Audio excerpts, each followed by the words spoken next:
is it. This is the podcast. Are we recording now? We're recording now. We're recording. The Kings of Punk. What's up, guys? Kings Hi. of Punk. We got to my left, the infallible. Is that a word? Infallible. Infallible. Infallible. Is that makes Infallible. you infallible or Infallible. invaluable? Infallible. If there's one Jake thing I would describe Razor. myself as is someone who is not fallible. What is fallible? What is It that? means you can fuck up. You can fail. The fallible. A little bit sometimes. The fallible Jake Razor. To my right, Tim Roche. Tim Roche. And I'm Tyler. Tyler Hammer, I guess. That's my fake last name. And this is about punk and punk adjacent stuff like This is metal. the world's #1 System of a Down podcast. Yeah, where actually one of the hosts has listened to maybe 2 System of a Down songs. That's right. That's Maybe. being me. What is this? Are they good? I've heard people like I don't them. think so. They have some pretty good songs. I've heard they have good songs. It's like new metal, but with like Armenian folk music vibes. Well, what's the opinion on Armenia, I guess? It's overall. based. Okay. Maybe we should listen to some System Yeah, of a we Down. could see if System of a Down is good. They That's got what we're this- figuring out today. Is we're figuring out if bad bands are actually good. Yeah, That's what this podcast is all about. They got this song, Prison Song, that's pretty good. I like a lot. Now, is that a song that is critical of the prison industrial complex? Yes, it is actually, yeah. Wow. Okay. Who would have thought? Right. No, I agree. I remember they had that song, BYOB, that I really liked. remember that too. It's like, and I was like, wow, I remember listening to a bunch. Some kid told me to listen to them, and it's like, yeah, this is cool, I guess. I think I really liked it, but as a kid, I don't think I was able to ever get past the idea, or like the idea of an album for me. I know it sounds really stupid, but the idea of an album for me, or even checking out an album, really wasn't a thing I ever did that much when I was like, Just listen to like songs. yeah, I just listened to fucking Yeah, yeah. It's like songs. stuff you'd hear on the radio. Yeah, Probably. it's like, oh man, this Stay Fly by 3 6 Mafia is fucking awesome. I remember like being Or like band, 11 and being My like, Band by My Band by D12. Vinnie Love that Paul shit. is a dog, a kind you can't trust. yeah. So like, when I hear This is people, great. See, doesn't it sound Armenian though? It This does. is like if Rage Against the Machine was from a place in the Caucasus that is foreign to me, instead of Yeah. just being from here. but has there been an Not this band is Armenian? from there. I think they're just from LA. Probably. They're from right? Cali, yeah. Yeah, that's where all. That's. Has there been an Armenian band that has like risen, or artist that has risen in the last 20 years? I mean, Cher, I guess, but not Yeah. like this. I mean, these guys are like repping. Look at what. I mean, Cher's you can't really Armenian? hear this- Yeah. I don't think Cher has ever brought that fact up, ever. Probably at some point she did. She's hot, No. even still, by the way. Yeah, I think Still pretty hot. She's pretty. She's For being like 70 There's years a old, sweet I mean, video. yeah. There's a lesser known Meatloaf song called "Dead Ringer for Love." I'm on a Meatloaf thing. This will probably keep coming up, but it's a duet with Cher and it rips. And the Oh, wow. music video, it's awesome. She's so hot in that music video. She's got like a little fake tan action going on. Could be a real tan. I don't know. I can't speak to that. She's got a perm. Her and Meatloaf are like seducing each other in a bar. It's good shit. It's good. damn. I would have never thought. Is that like a 90s thing? It's like 1984. Okay. I was gonna say either 70s or 80s. Because I mean, I feel like Meatloaf kind of had like a, like in the 90s, he kind of had like a comeback kind of thing going Didn't they on. do? Didn't They he? did like Bat Out of the Two or Hell. 3, wasn't it? He did the Bat Out of the Hell. No, the it's Bad Out of the Hell 3. 2. Yeah, like 2 and 3. There's also a great album that I love called, because the dude who wrote all his music was named Jim Steinman, and he yeah, I remember you showing us them.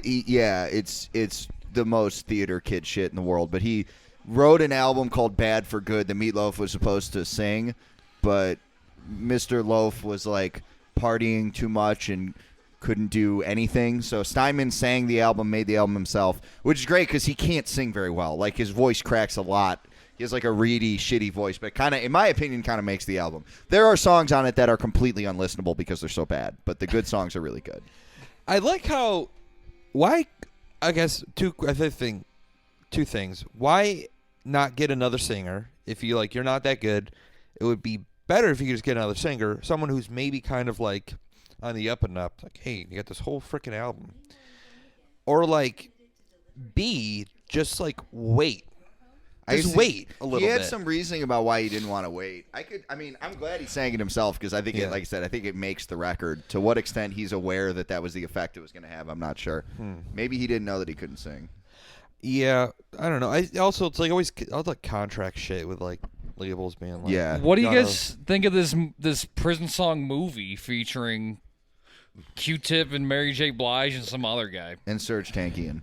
And Serge He's Tankian. also in the movie. Q-Tip, Mary J. I mean, Blige. what the hell is what could that possibly be? Harold Meatloaf Perrineau. sang on that fucking Ted Nugent record. I forgot about Which that. one? He sang on Free for All.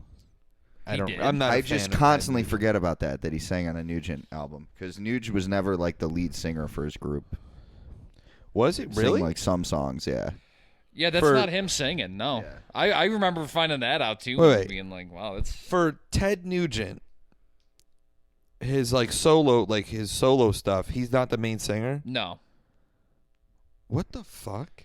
Isn't Yeah, that fucked he up? sang on some of it. There's songs that it was always like there would be songs that he sang, like a couple of them, but a lot of them would be other people. I forget who the main guy was.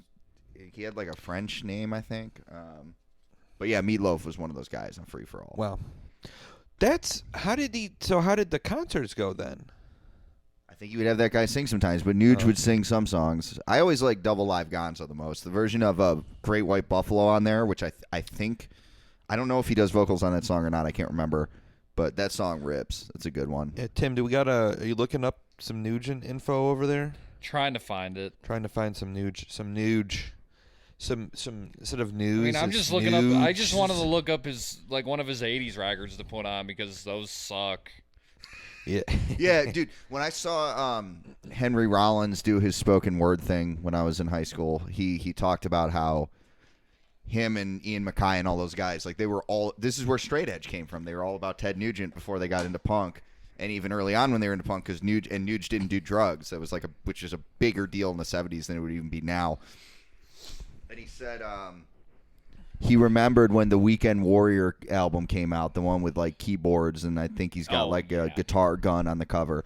And Rollins said he got a copy of it. He listened to it. He was like, I think this sucks, but that's impossible. Ted Nugent can't make a bad album.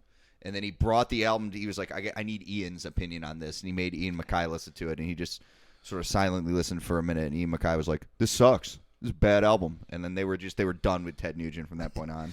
Ted Nugent, you are banished. I mean, but it is kind of weird to think about that he might be perhaps a hidden influence on straight edge, if you think about it. Yeah. I wonder if the Boston guys are in him, too. I know they were... They loved AC/DC. AC/DC. so- They were hard rock guys. They love Cheap Trick, too, which I do as well. I think Cheap Trick, on some level, is an underrated band, because They honestly are. Heaven Tonight, that record is a fucking banger. Like, For like what, Good like shit. power pop stuff? You know, it's like and, power pop, but a little ballsier. It's Yeah. good, yeah. What's their main thing they're known for? Like that Live at Budokan album? Live Yep. at Budokan I think was that's- huge with I yeah. Want You to Want Me. right. that song. They had a good gimmick. You had the drummer who looked like a cab driver and Rick Nielsen who looked like a moron. And then you had the two other guys in the band who were like hot. yeah. So you had two hot guys and two Nondescript silly hot men. guys. Yeah. People back then, Like what a everyone cab driver and then a moron. moron. I just remember learning when I was getting into the guitars, learning about like the guitars from Cheap Trick had like so many guitars, like insane amount Yeah. of guitars and insane kind of guitars. He's a good guitar player. He's tasteful. He doesn't like show off too much. But, He's like, really good. He wrote all the music too, I think. When you think of like real guitar music, I would never think of, at least that's Cheap Trick does not like come out to me as Well, like yeah. To that same point, when I think of real guitar music, I think of a bunch of bullshit that I never listen to and don't want to listen Yeah. to. Like my favorite guitar players are not any of those motherfuckers you're talking about. This is really bad. This Ted Nugent Well, shit. guess who one of the writers on this song This sounds was? like Lou Grant. writers Is that who on wrote one this? of, when did this come out? Brian Adams. Brian Adams. This sounds just like fucking Foreigner, a band that I detest. Oh, I agree with Weird. you. Say what he might. I don't care if Louis Graham is local. I don't care how many plaques they have at Monroe Community College for him. He's their number one graduate. Yeah. Yeah, well, guess what? I took a fucking 2 semesters there, so. I did too. I took history of rock and roll there with the Thunder or the Giant Panda guy. Yeah, This look shit at them is. now. This is like fucking this is like some Bon Jovi level fucking bullshit. It is. Like I said, honestly, more than anything, like you could have told me this was a Foreigner song, and I would have believed you. A Bon Jovi challenge.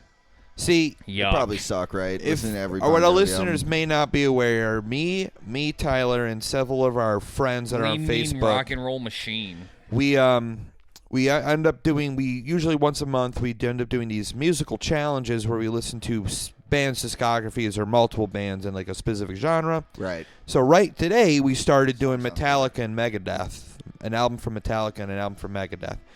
Now a lot of people complain that. Hard work is really shitty. A lot of people complain that sometimes the albums suck, but that's the point of a challenge.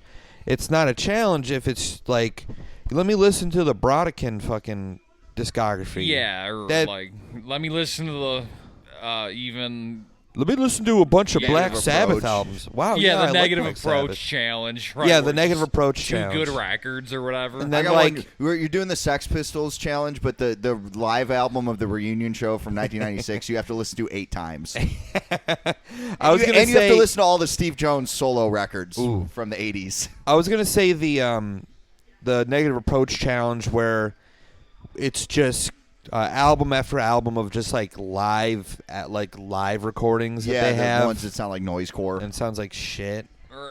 I'm wondering, has anybody ever has anybody done like an Agathocles? People challenge? have broached that, but it's just like it's impossible. I think. I've never listened to that band. Is that band good? Ooh.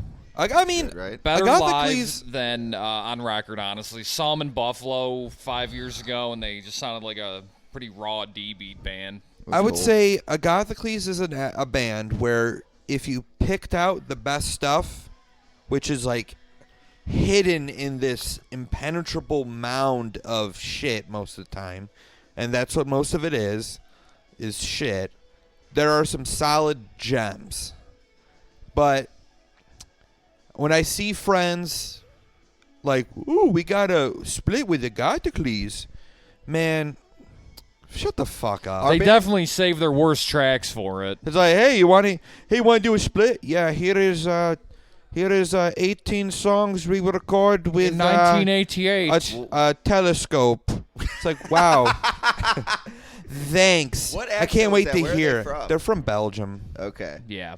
It's like, wow, Brussels. I can't wait to hear this shit and just like skip over it. So you can go, boo, like I did a split with the Gothicles.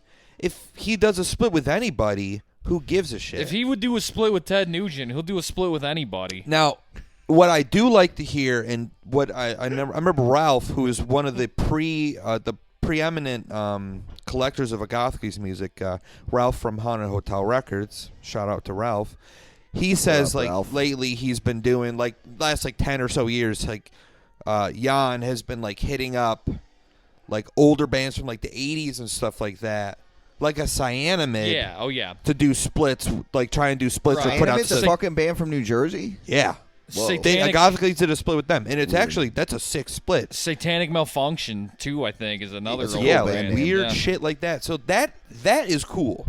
I want to hear that kind of stuff. I don't want to hear a shitty new fucking mince grime band be like, "Hey, can we get something out?" Because Jan is definitely saving the best material for the better bands. We should just lie and say we're doing a split with Agathocles. Yeah, we are. And we should just take. He'd be like, "Okay, great. You did it for me."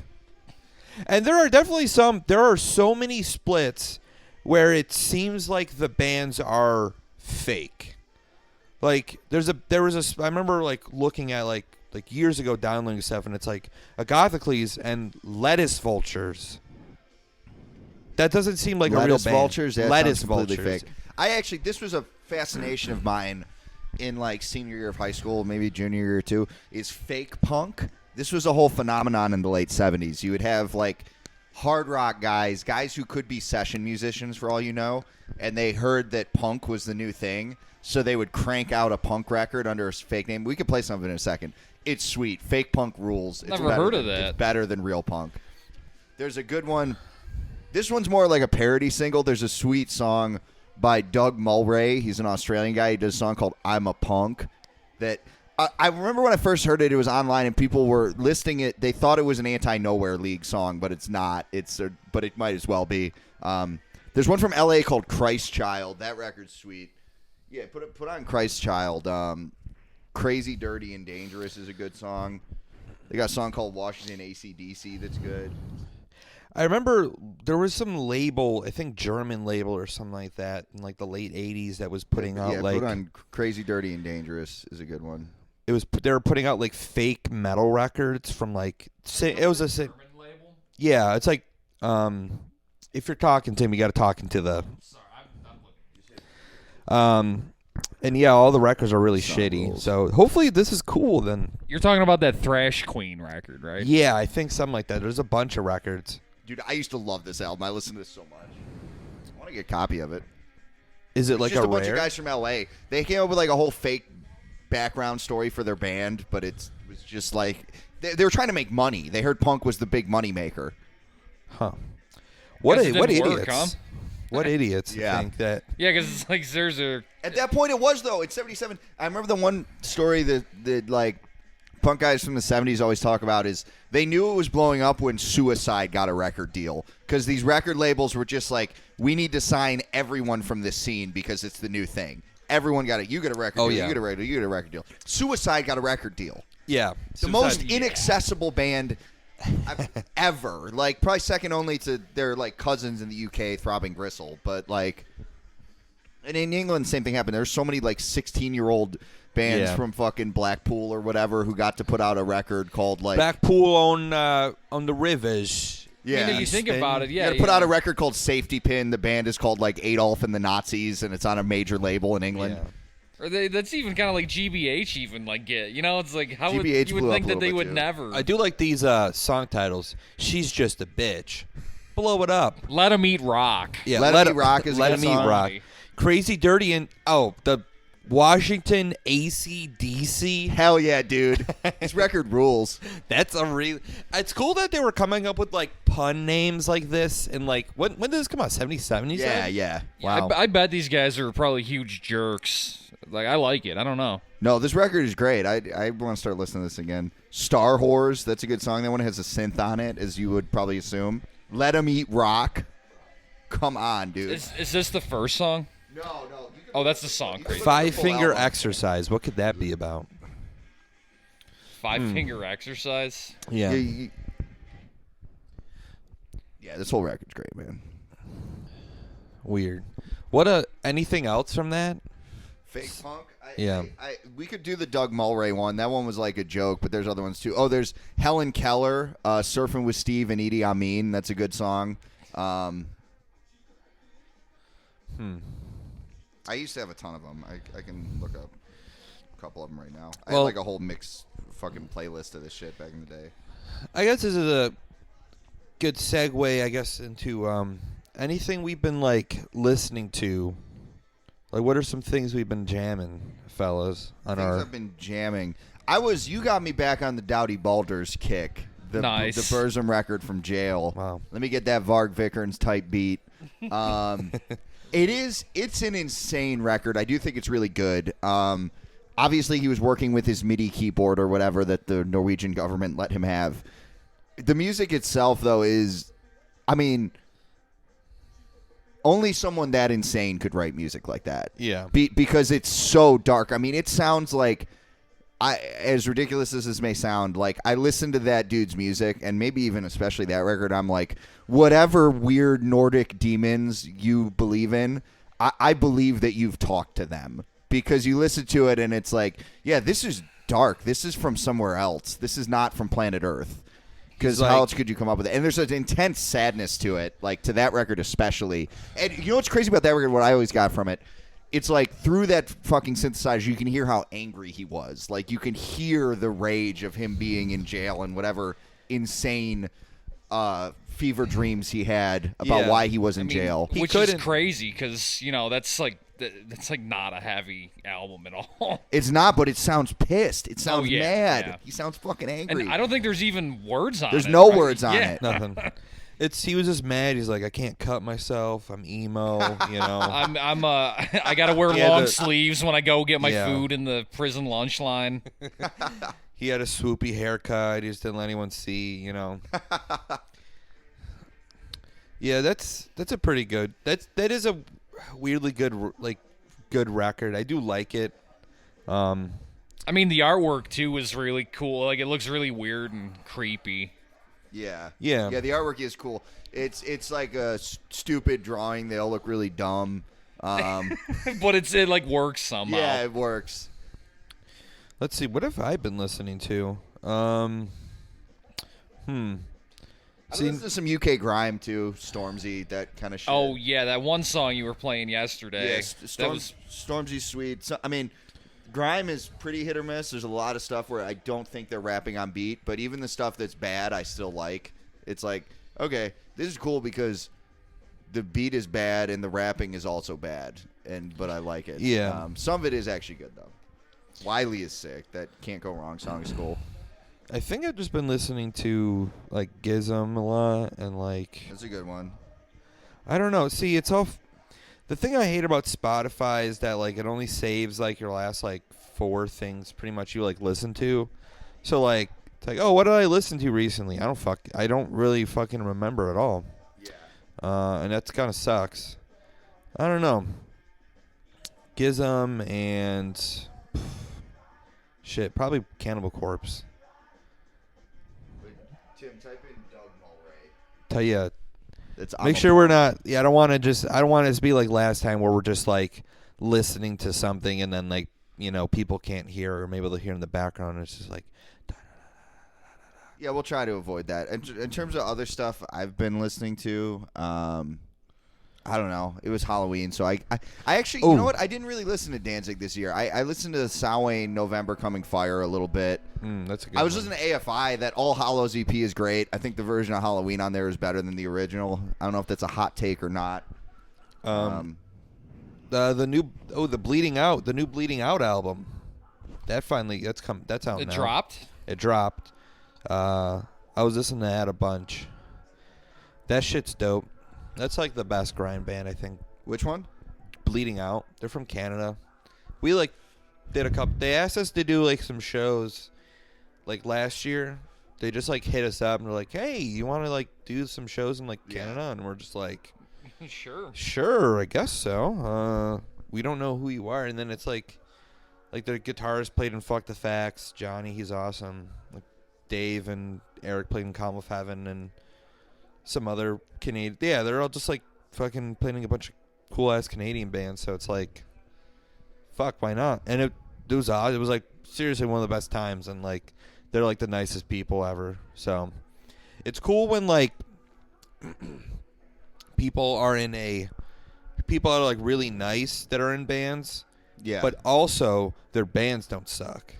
Well, it sucks when their bands suck and they're nice. Oh my god, it's like literally Yeah, the that's worst. the worst. Have I them be. listened to Turbo Negro the other day. I'd never listened to them. I might have to bleep that out. At first. People love it. It's from Scandinavia, and people love it. It didn't do anything for me. I'm going to try Norwegian. it again, Are they Norwegian? Yeah, They're they from- are. Yeah. Are they? I thought they I were think from so. Sweden. No, I think they're Pretty Norwegian. sure they're Norwegian. Yeah. Yeah, you want to think Sweden because Sweden is just like that's where like a lot of like how maybe it makes more sense. I think in They're our incredibly heads. good at making music. Like, I don't know, like, Entombed Left Hand Path, I know everybody loves it now. I think they fucked up on that record because the first song, the title track, is so good that they cannot follow it up. But that first song is, like, amazing. Yeah. It's like, that's probably my favorite death metal song I've I ever think heard. that's for me. It's just like there's no reason for me to listen to Entombed anymore. Really, damn, dude, that song's so good, though, dude. That song is like a masterpiece. It's not bad. Like it's not bad. It's just like it's one of those things where it's like U.S. death metal, and this is something we may have to do a whole episode on.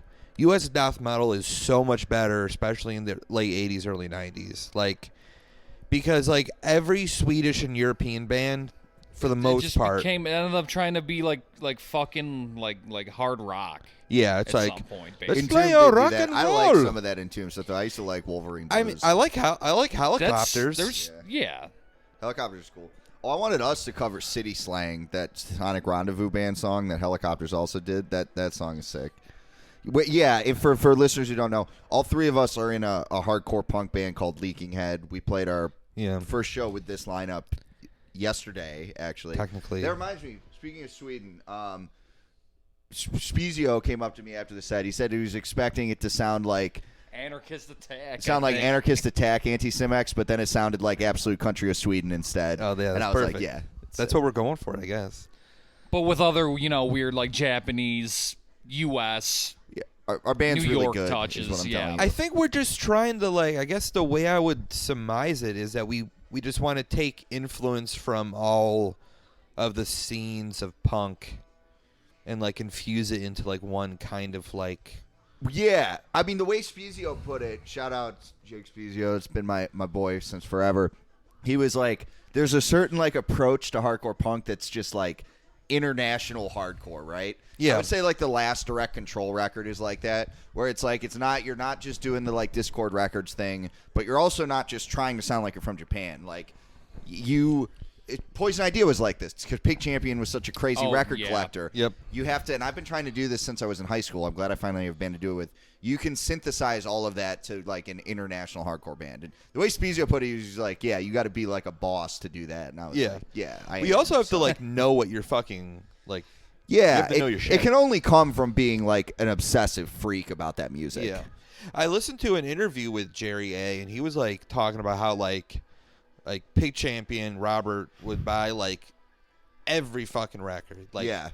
And that's why he had so many fucking records, because he would just buy so much, which I don't think that's that's the side of punk that I think we're more along the lines of, as opposed to the side of punk that's Weird LARPing. yeah, I'm just one scene. fucking, I'm a fucking crazy guy. Look at my hair. I don't give a shit if you do your makeup or hair. That shit to me is fucking dumb. But do whatever you want. It's not gonna hurt me. And now we're listening to Peter Tosh. This record rules. It's a good record. Yeah, this is good shit. Smoking the herb. I don't want us to get too distracted by us putting music on I'm YouTube, just- like I We're said. just vibing, dude. Yeah, I'm We're not- just Yeah. vibing Well, I'm out not with the high at all, music, though. yeah. You know my stance on marijuana. No. It's bad. I think it's bad. I don't do it anymore. It's not worth it. I like for the me, idea of but being anti-weed, It is a good stance to take. especially- It's a funny stance to take. especially medical. I mean, you know what I like doing? I like just getting, glaringly high, having to deal with something, and then everybody is just, automatically knows. and they don't ask you for anything. Yeah, and then they don't. Yeah, exactly. It's perfect. Glaringly high. That is a good way. to put it. It works They're like- out. See, Big Pharma has the patent to prove it. Cannabis cures cancer. Big Pharma has been to prove it. Cannabinoids, including THC and cannabidiol, promote the reemergence of apoptosis. The tumors will stop dividing and die. They're trying to put that shit under wraps. They should I don't know. legalize it. They need to do the thing with that is I think there's a lot of good uses for weed and stuff like that, but I think it does no fucking help when you have people who are smoking it 8 blunts a day, being like, this is good for me. It's like, no, dude, it's not. you're smoking That's 8 But also, blunts. even if it's bad, I'm like, you should legalize it anyway. Yeah. A lot of things that are bad are legal.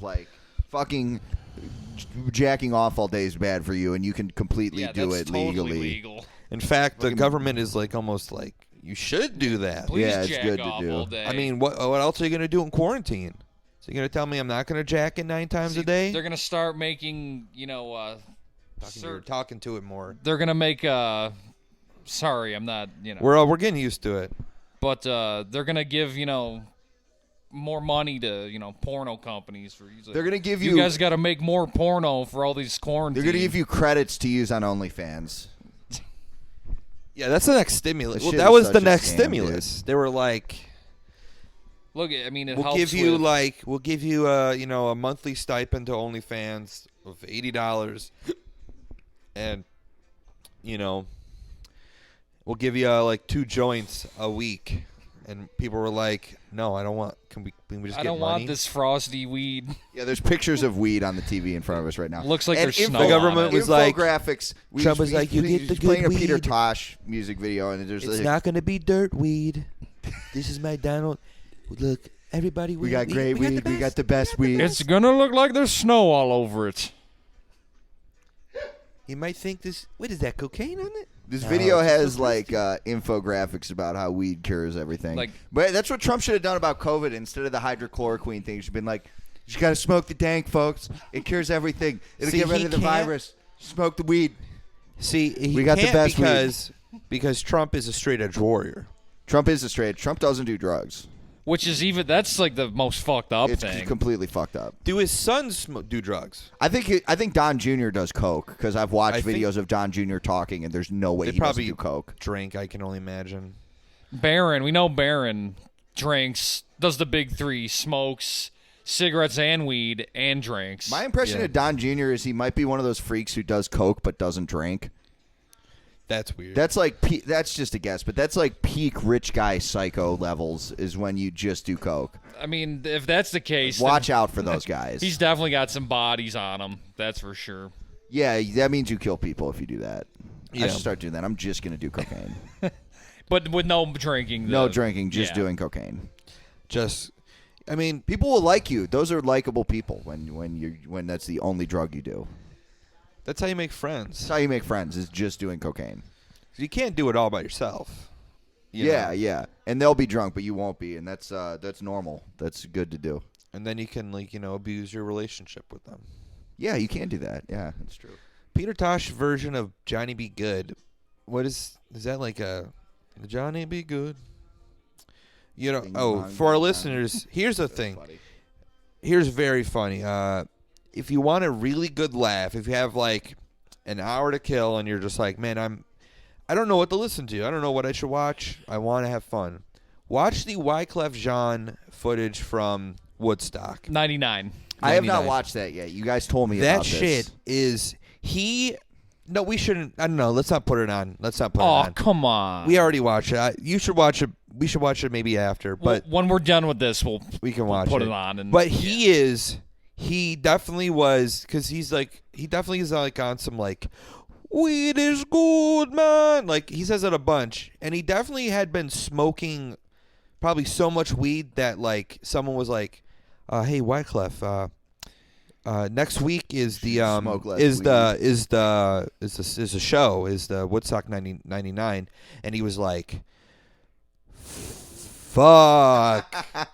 What are we gonna do? And so they do what is it? Jailhouse Rock. by Elvis Presley. Why would yep. for like I'm baffled 4 by that. minutes. I like don't believe you that happened. No, Oh, it that's does. in the video. We- yeah. Like I said, we shouldn't watch it because that will distract us and it won't be a good listen for our listeners. But it's very funny. They are just there's at a point where they're just it's a noise show. They're just going. I love that. I love the It rules. accidental avant-garde. I'm a fan. It of. rules. I mean, what's that other? There's that part where he tries to be like Jimi Hendrix and Yeah. does the Star Spangled Banner, but the entire crowd is like throwing water bottles at him. It's just like Yeah, it's a fucking this like insane. There's like the It's stage like- is covered in plastic. It's like water medieval bottles. times with like a volley of arrows, just like fire, and it's just everyone is so probably either mad or just drunk, or and on just drugs. fucked up and just thinks Yeah, that's funny. I'm a fan of, as I said, the accidental avant-garde. Which reminds me, I don't know how accidental this is, but we should do an episode about Lulu at some point. Oh well, when The- in the challenge that we're doing, we have to listen to Lulu. So Oh, for I can't wait to Metallica, fucking yeah, listen. the I listened to report a back. podcast do a whole review of the 2 discs, and like Two discs, yeah. it's in like the stuff they were going over just mostly like they mostly went over the lyrics and stuff like that, but like. God, it sounds insane. It sounds really insane. There is no other record in human history that sounds like Lulu. That is a Yeah. sui generis musical album. Well, you know what? I bet you Metallica. They were probably like, okay, cool, we're gonna work with Lou Reed. This will probably be weird. They just didn't know how fucked up it was gonna That's get. maybe, now that you mentioned it, the most fascinating part is trying to figure out what was going on in the heads of the individuals in Metallica when they were making that album. Yeah. Because they're playing like Metallica riffs, kind of, but Yeah. the songs are all like 11 minutes long. Which, to be fair, Yeah. is not that far. Like most, I think the average time like of a song is like 8 minutes. For To be Metallica? fair, for that album, Yeah. like the average song is like 9 or 8 minutes. To be fair, that is kind of like the average Metallica song. Yeah, it's true. Which is shocking. It's very shocking that a band like Metallica is as successful as they are, and like, because I listened to Kill 'Em All today, and like, I was like, how long is this fucking, like, I forgot what song. I was like, how long is this fucking song? I was like, it was like 7 minutes. I was like, oh, they've always done this. They've always had like way too fucking long songs. And I A think lot of metal bands do that. That's like a big Yeah. issue for me with metal. if you Hate play that. metal, fucking stop it, please.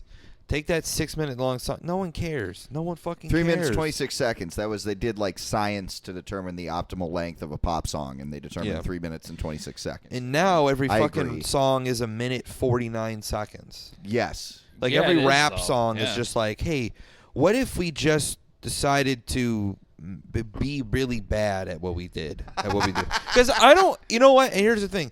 I'm cool with, it's funny because we play in a grindcore, me and Tim play in a grindcore band. But like, 2 grindcore bands, I guess. I don't mind a short song, but like if the short song is short, then that's cool. But like, who gives a fuck if your song is 2 minutes if you only do singles? Like the reason why I was thinking about this, the reason why like Pick Your King is such a fucking great record, it's not because I'm like, man, this song is great. If they just put out a single in like '83 and it was 2 songs, it Nobody would would suck. care. Who Yeah. cares? The fact that it's so great because you have song after song after song after song that's so fucking good, it almost meshes into like one song. Pick Your King especially, I think, is like one song. It's Yeah. like a masterpiece of hardcore for that reason. But what the phenomenon you're referring to is mostly with like the new generation of rap shit. It's all like a minute-long songs, and they're all singles. I think that's very tied in with how people listen to music now. Like, it's all on the internet. And it's super easy. You don't have to physically pick up a record. Like, you can just sit there, and I'm not going to lie, I've done this with fucking shit like you're talking about. You can sit there and hit repeat on that Lil Peep song over and over and over. Yeah. Or automate. You don't even have to click it. You can hit that button that I keep forgetting is there and make Yeah. it. I sound like a fucking old person. It's depressing. And just make it play over and over. And that's what people do. And yeah, I don't know. And then you got that catchy little song. It's just hitting the serotonin or whatever in your brain over and over. And you find the song that works, and you just bing, bing, bong, bong, whatever in your fucking Yeah. head. Wow, wow, wee, Over and wow. over. Wah, wah, wee, wow. You like Kings Corky of Punk, Butchek? the I like very preeminent much Corky Borat Butchek. impression podcast. Well, you know, the Bing, movie bong, just bing, came bong, out. bing, Had to. ding, Yeah, the ding, movie ding, came- ding. Movie just came out. None of us have watched. Have you watched it? I haven't watched it. I do. The first one's hilarious. Obviously. LEG show is also really funny. Of course. I guess I could do this rant here for our listeners. I do hate Sacha Baron Cohen. Like, he is very funny, but I think that he sucks because his whole bit is he is a upper class British guy who is like sneering at the peasants. Again, this doesn't mean he's not funny or I don't enjoy his work, but like, even LEG show, it's like he's just acting like a poor person from Britain, and the whole bit is he's going to go out and like try to expose random people for like being bad, and it works, and it's good on some level, but like if I knew that guy, I don't think I would like him very much for that reason. Yeah, I guess Personally. no. That you. I think you pointing out that it makes sense. It's different when you have like, if he was like lower middle class or something like that, it'd be like, or like lower class. I It's think like, he's guess- always had it pretty good. probably. No, I looked into it a little bit. He's like a prep school kid from England. Oh Oh, damn. yeah. So the LEG thing is just like people that him acting like someone who he thinks like isn't human. People And that he- mind you, it doesn't make it any less funny. Like, it's fucking hilarious, and like this ties in with a broader thing that we'll get into. I don't know if we're going to do it today or not, but when we talk about the academic punk TikTok girl, we can get into this more. Yeah. Like, I don't think. Well, she's gonna be a guest one of these Yeah. days. Yeah, I We're gonna wanna get her on We the should pod. actually. That's a good segue. We should get into it after this. Yeah.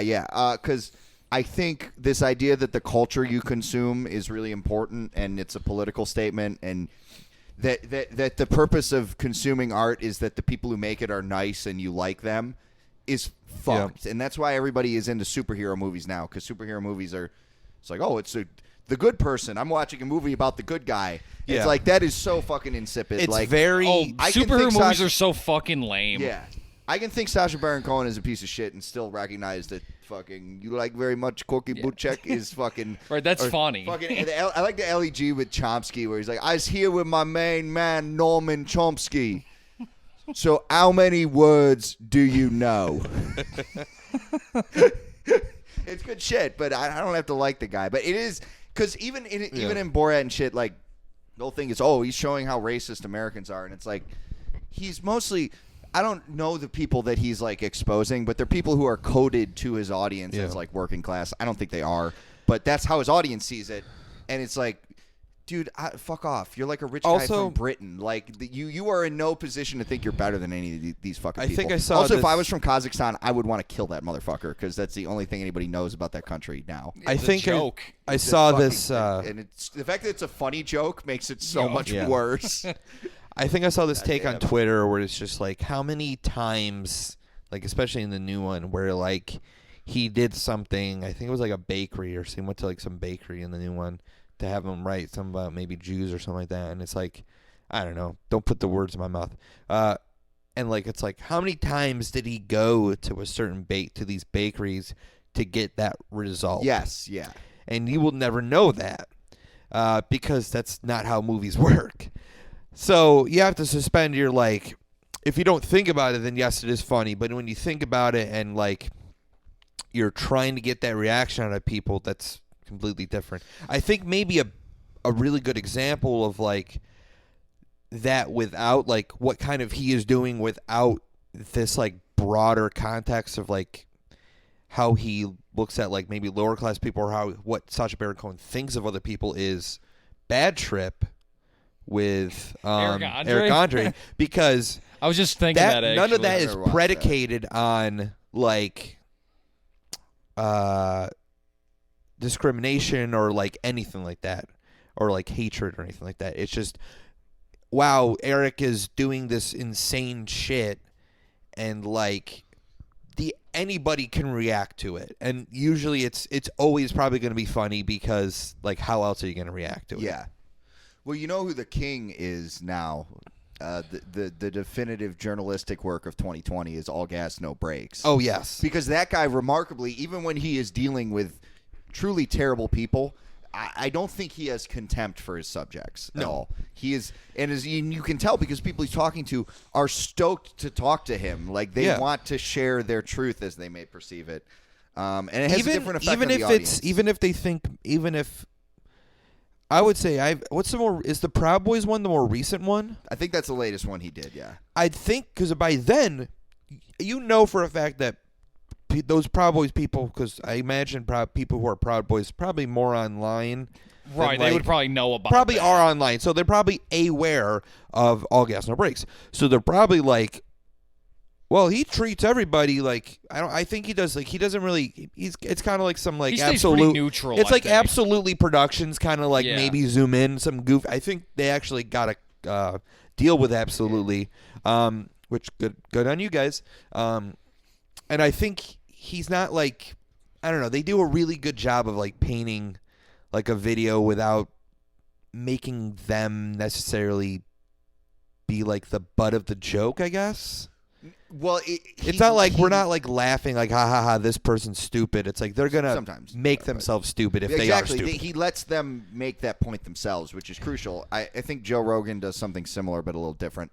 And that begs the question of how long till someone gets mad at All Gas No Brakes because they're like, he's not giving enough context. He's not holding these people accountable, which is wild. I mean, journalism is just shot. It's gone. There's not much context. How much context can you put in front of a person that is like inhaling fucking like blunt roaches? Yes, yeah. Not much at all. Like you could put nothing. It's just an insane. It's insane shit, which is wild. What I'm talking about with the fucking superhero movies. Like everything is like for babies now. Yeah. Like everyone is on the level Now, of I want to watch something so I can know who's good and who's bad. I'm going to preface this. I have seen pretty much every single Marvel movie. Why would you punish yourself like that? I do like a Marvel movie, but here's the difference. It's no different than like maybe watching a football, like a sports or something like that. This is really my point. Is you don't have to defend yourself. Like Yeah. you can watch whatever you want. Everybody can watch Yeah. whatever they want. Like I don't. I don't praise it as high cinema. Yeah. I like that sometimes the characters are nice. Some like there are ones that I don't really care for and I'll never watch again. And I understand the general importance of it. How like something like a Black Panther can be really fucking important for people. Yeah. Rest in peace, Chadwick Boseman. But at the end of the day, like it's just. It is what it is. It's a comic book movie, Yeah, and who cares? you're not making a statement by consuming a particular kind of art, and the idea that everything needs to explicitly be like, well, these are bad people, and you need to know they're bad people. Yeah. Like you like if you try to make American Psycho now, like people's brains would break because it would be like, no, it needs to be explained to me that he's a bad guy because he can't be the protagonist and be a bad guy, and that's fucked. I mean, we're fucked in terms of art now because you can't. People need everything laid out in explicit terms of like good. I mean, I don't know if people really do, but it's certainly. I don't think people do. Certain people don't, but on the internet, Well, this is why you need to just log off because on the internet you would get the idea that this is like a big thing, and it's I'm not, trying to but- think of like a movie recently that I saw where it was like. Either like things like lines were blurred and things were like more vague than like they should be, like than normal. I don't like- really watch movies, so what the fuck am I talking I don't really about watch anyway? movies I saw either. Uncut Gems, that was good, but That was good. I think that's a good example because that had an ending that was like fucked up. That was kind of fucked up. yeah, He just gets killed. Like you think everything's going great. Like wow, after all this crazy shit. This is finally going great. I don't want to make this like a movie podcast necessarily, but like, and then boom, he's dead. He's dead. The movie's over. Yeah. His brother fucking dies, like too, and it's like, what the fuck? It really is some like, what the fuck just kind of happened there, which I love that kind of shit. Yeah, I talked to my cousin about that movie, and she said something interesting. She said that the Julia Fox character, the mistress, she was not happy with because she felt like it wasn't enough of a character. It was just she's just a hot chick. My cousin didn't say this, but the implication in my mind. And it was understandable someone to read it this way, is that like the writing of this character was misogynist in some way. This woman is just a sex object. Yeah. The I fascinating guess thing, I could see that though. yes, you can, but the fascinating thing is I've read and watched interviews with Julia Fox about that movie, and she says that character was based on her. She was playing herself. She knew the people who wrote it, and it was based on her, and she really wanted the role because it was a character based on her. So that persona is something that she completely owns and embraces. And I am going off the top of my head here, but maybe on that level, that is a form of empowerment in and of itself. I don't know, but that is. I mean, my cousin said that was sad, and you could argue that it's sad. As a man, I'm not really comfortable making that argument. Yeah. But I don't think I can say anything about it because if that's who she is, and like. Yeah, fucking That is a power in and of itself. I mean, I could tell you when I was watching that movie, she had some power over me. I'll leave it at that. I was I want her to hit me in the head with a brick. Like that. That would be dope as shit. That kind of anything, empowerment. anything, please. But yeah, it was a good movie, and I do think Fox as a character, both the character in the film and as a public figure, is pretty interesting in that regard. That she's just owning that persona. That movie's punk. Do we want to say that movie punk? Uncut Gems is definitely punk. Yeah, definitely punk. Okay. Because especially since parts of it, there's elements of it that are very sloppy, like in terms of how it's filmed and shit. Like they didn't give a fuck. Like and the blurring of like, I don't want to say they're breaking the fourth wall because it's not quite that, but like Kevin Garnett is playing himself, Julia Fox is playing herself. Sandler's character is based on their father, I guess, the Safdie brothers. Oh, the Safdie brothers. Okay. Yeah, so they're blurring the lines of reality and art completely. Based on their father in regards that like he just with his gambling or with like I know that all I know is their father owned a shop in the Diamond District in New York. I don't think there's any more parallels more than that. But yeah, the blurring of art and reality in it is very punk, I would say, and the fact that it's the tenor of it is so confrontational is very punk, and it is very tense. Very So, yeah, tense. that's The visceral death drive of Howard as a character and his sort of compulsive indulgence of in risk taking is very the fact punk, that and he was literally doing, can't stop. and he was doing for that reason. And that's sort of an engine that's built into punk. It will always self-destruct because that's what it's wired to do. It'll simultaneously always self-destruct and never die is what punk is about. You know what? Let's take a quick break, and then we'll get into like the main topic. Yes, we're going to talk about the academic study of punk that this lady on TikTok. Yeah, I'll plug in the was getting video dunked on of about what she recently, says. yeah. We can watch it. We can watch it all together. I'm going to pause it right now. There's been a lot of discourse about people gatekeeping punk on this app, and I'm a punk, so let's talk about it. In case you didn't know, I'm the lead singer of a Riot Girl punk band. I'm involved in my local music scene, I'm a part of a punk collective, and I've academically studied punk. To put it plainly, conservatism is antithetical to punk. That's not gatekeeping. Punk is a political counterculture that was created by oppressed peoples and their allies to express their frustration with an oppressive system. Punk was founded by BIPOC, LGBTQ plus folks, women. If you support taking those people's rights away, then you are not punk. And even if you don't personally support it, but you vote for a candidate who will, you're not punk. Punk is rooted in leftist ideology. There are plenty of other little clubs that you can go join of skinheads who are trying to make music that sounds like punk and failing. But actual punks not only don't support systemic oppression, but actively fight against it. Gatekeeping would be me telling you that because you like All Time Low, you're not a punk. Which I don't think is true. If you like All Time Low, you can be punk. But if you don't have the political ideology to match punk, then you're not punk, because it's a political counterculture. Stay mad about it.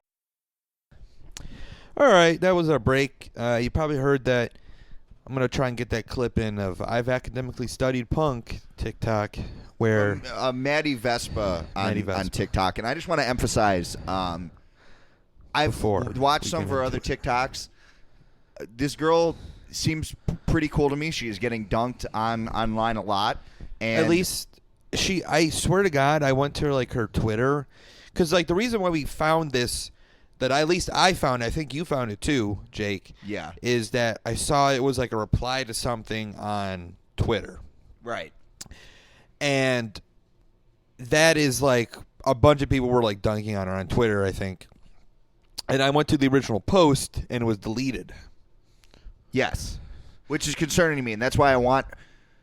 And I'm going to contact her after this. I would love to have her on the podcast and talk to her about this because I want to hear her arguments further and understand her position better.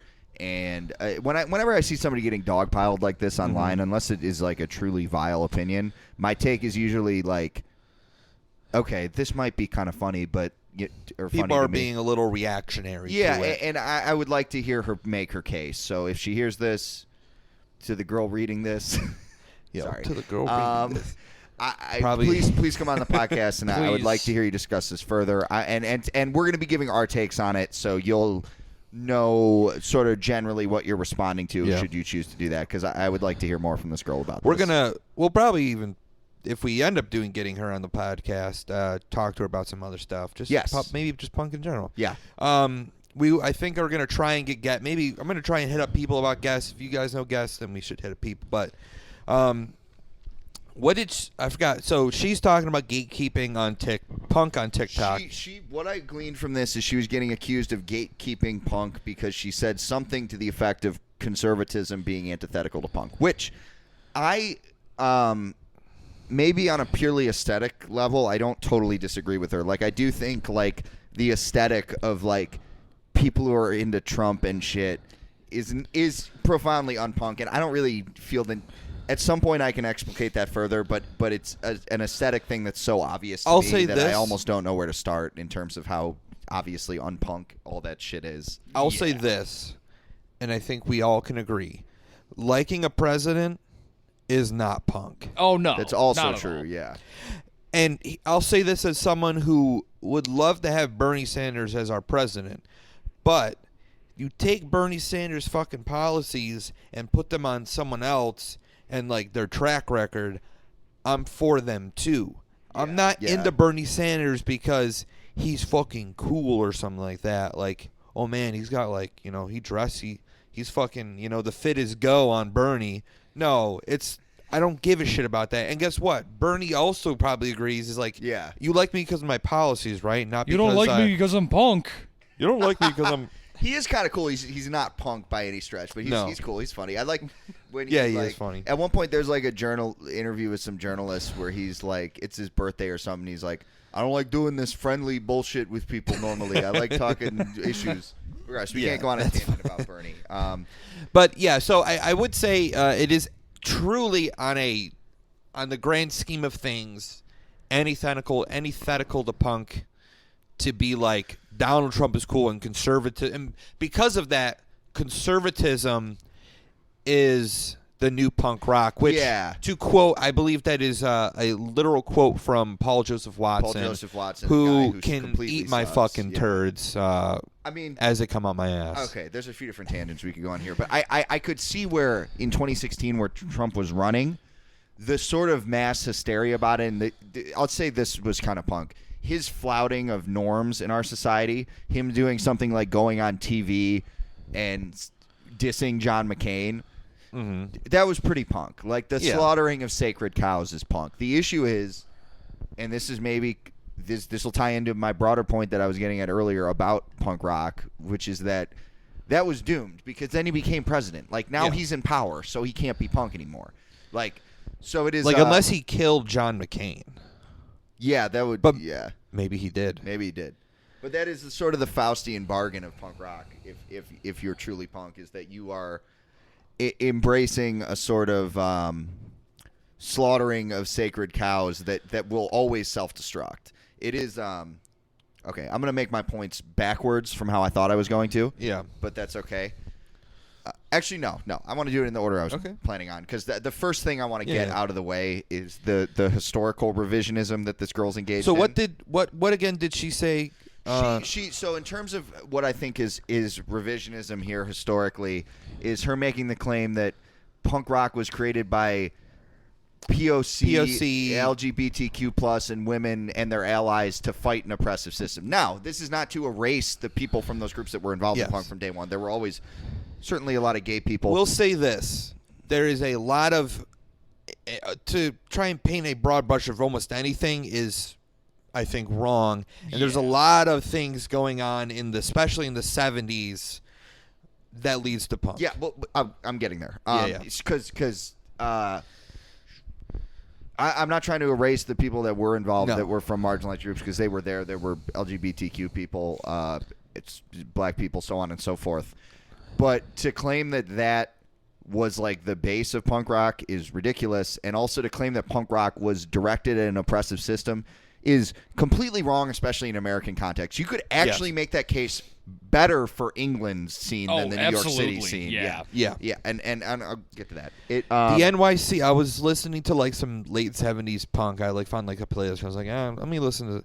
I was like listening to Wire, and I was like, let me listen to some other stuff, or Wire, and then I listened to Patti Smith's song came on yeah, with I think it was rock and roll gamer. gamer. Yeah, rock and roll gamer word. Yeah, Rock and Jimi roll Hendrix was a gamer. Jesus Christ and Grandma too. Jackson Pollock was a gamer. Gamer. I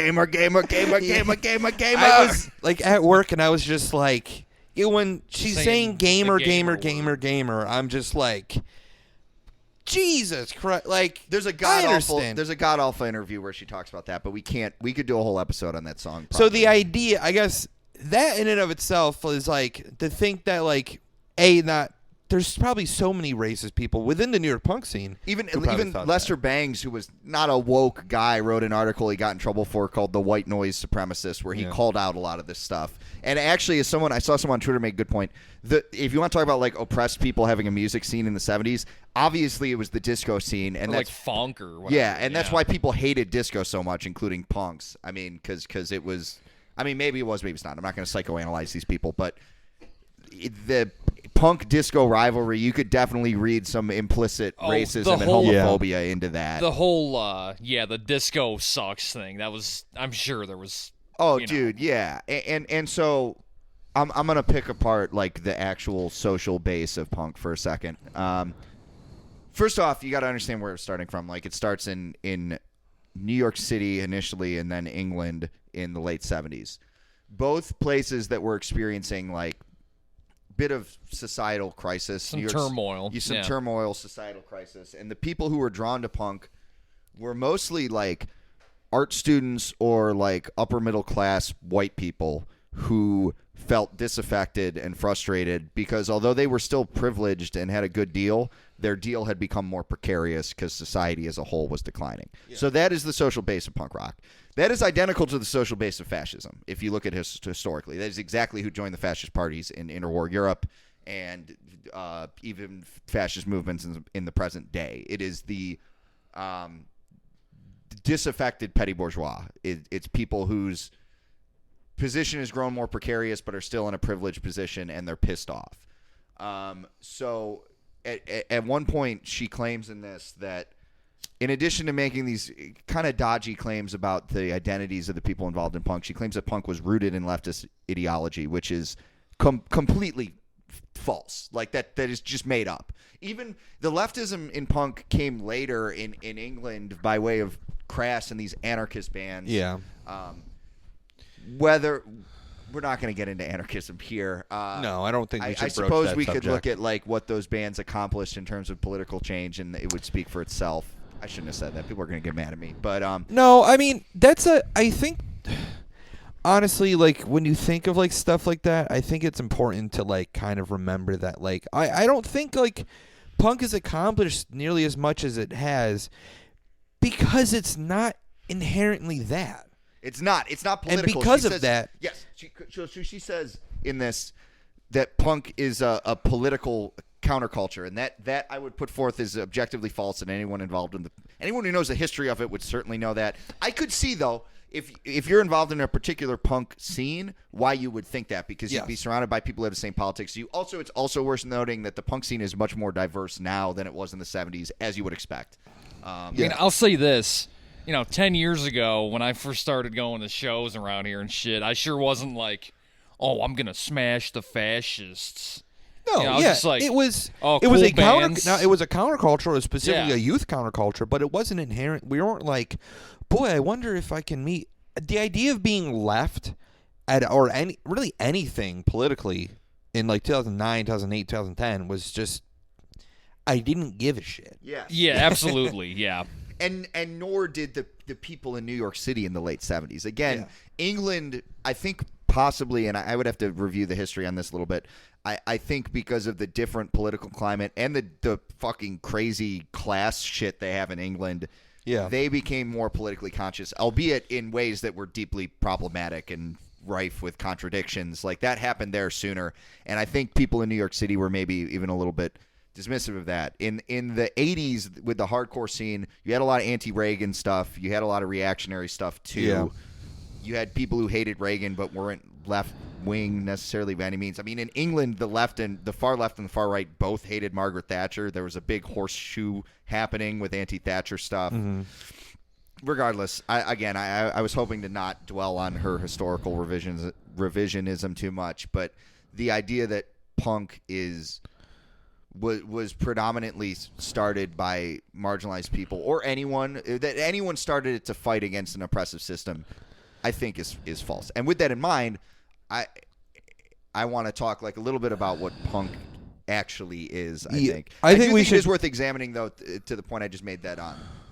The social base of the early punk scene is remarkably similar to what the social base of historical fascism is. That gets at something, and I'll elaborate on that in a second, but say what you were going to say. Because you have to go somewhere and do something, I guess, because it's music based, it's involved with music. Punk isn't like I don't really know an insane amount of like early punk history stuff, or a lot of it really, but. Well, here's the point I'd like to bring up. Yeah, let's hear it. She says she's studied punk academically.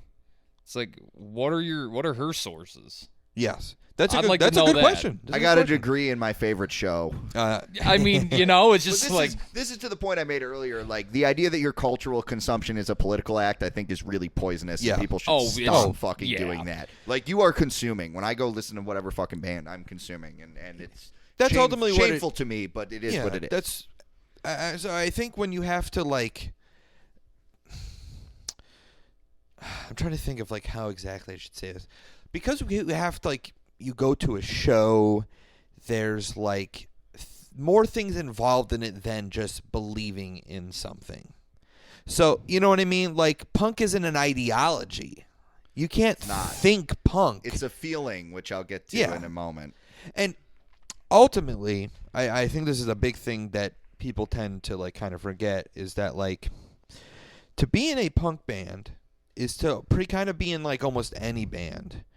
And that means you have to be able to set aside time to do like that. Yeah. And not only do you have to be able to set aside time, you have to set aside money and resources to be able to do so as well. Like, I mean, as time could be considered a resource, so someone working two jobs,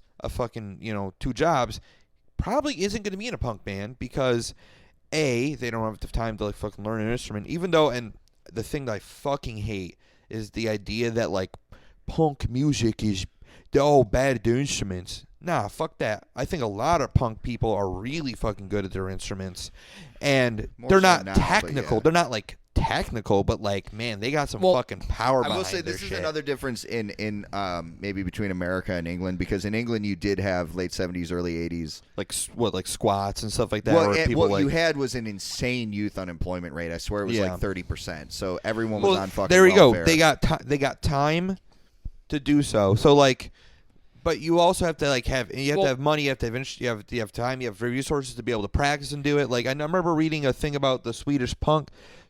In Sweden, how there were like, and I don't know if that's what you were going to bring up, Tim, but like in Sweden, the government paid for records, right?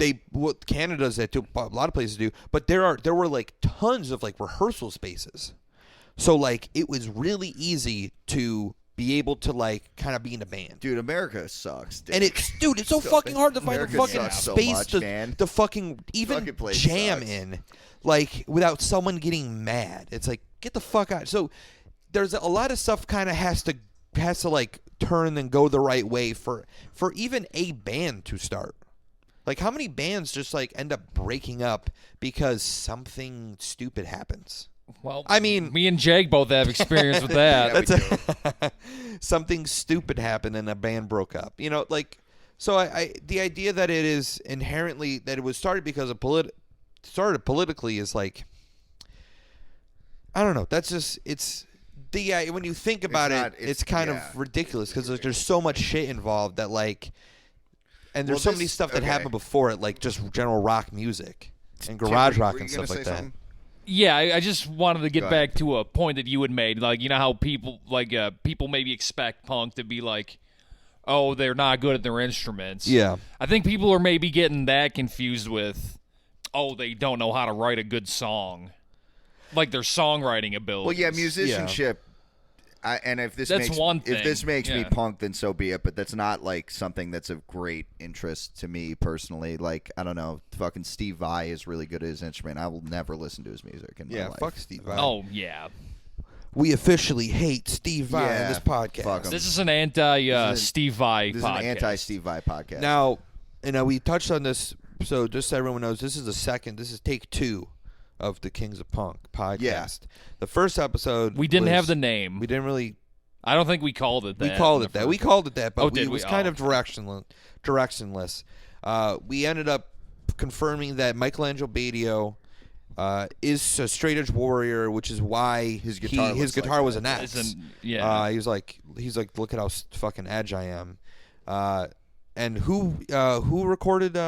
Vinny Stigma used it to record guitar solos. Yeah, right? Vinny Stigma used the 4-neck guitar from Michelangelo on the Badio. Madball on the Madball Ball of Destruction. I mean, if you want to get into fascism and punk, we could do a whole episode about Hardline Straight Edge, the band Vegan Reich, etc. Firestorm by Earth Crisis. Those lyrics sound racist. The Boston bands. Those are some racist ass sounding ass lyrics that aren't. But okay. I did prepare for this episode. Okay, I got so some stuff going to I think we should go to what you think punk is. Well, okay. So first, I guess maybe address what it isn't. That's what we just did. Yeah. We did my sort of materialist analysis of this, all the boring stuff. You think it's safe to? I think we all, at the very least, agree that we don't think punk is a political. Like it didn't start. It wasn't started for political reasons. Yes, and her understanding of who was doing it, I think, is a little bit revisionist Yeah. in some ways. Again, I want to make clear, I'm not That's trying to. that's where it's like, where are the sources? What are the where did you get that? I'm not trying from? to erase the people of color, et cetera. Oh, who yeah, were they're- involved and in punk. they're, Oh, like- yeah, I don't think any of us for are her to claim denying that was the yeah. driving force, I think is. A I little bit think false. I think maybe a good way to look at it is punk was more diverse than you thought it was, but it wasn't and it's like more diverse now, and as it's well. more, Yeah. but it's more Oh, diverse yeah. now, and it's just Oh, I mean, if you think about like 80s U.S. hardcore, it's like Yeah, you Yeah. know like what there was like maybe like suicidal 10? tendencies. and like Mexican. and like Bad Brains, who people ended up hating anyway. 'cause of them Famously being- unproblematic Yeah. BIPOC figures, the Bad Brains. Yeah. Okay. So, as I said, I did the materialist analysis. That's the boring part. Not punk. Obviously, Yeah. continental philosophy is the punk. no. We're again, school of it. as we mentioned earlier, it is punk. We're just a different kind of punk. We're and, like the nerd. We're nerd punks, but we're not like No, "Ugh."